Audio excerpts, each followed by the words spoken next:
L'autonomie alimentaire et la production locale en Guadeloupe, un vaste sujet qui était au cœur de la journée végétale. Ce rendez-vous d'association à la médiathèque de Pointe-à-Pitre a réuni des créateurs avec leur public. Et parmi eux, François-Joseph Housselin et Bruno Pencio-Villon. Et vous avez vraiment les bougies créoles, par exemple celle-là. Vous avez vraiment les plantes insérées à l'intérieur. Donc ça fait le côté comme à l'ancienne fumigation.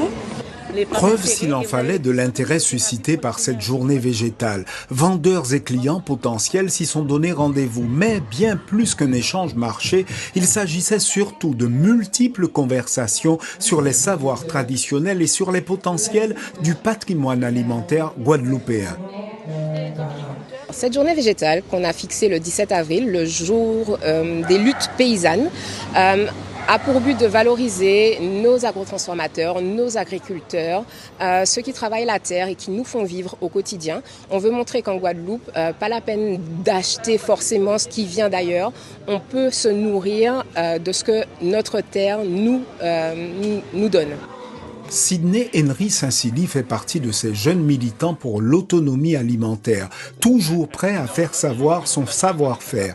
Ce matin, à côté de son stand de production, il réalise des crêpes à base de farine locale.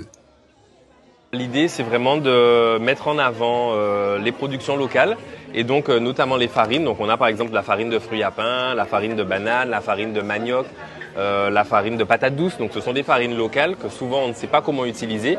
Et l'idée, c'est vraiment de les mettre en avant sans forcément utiliser de lait de vache, puisqu'on peut aussi utiliser du lait végétal ou simplement de l'eau.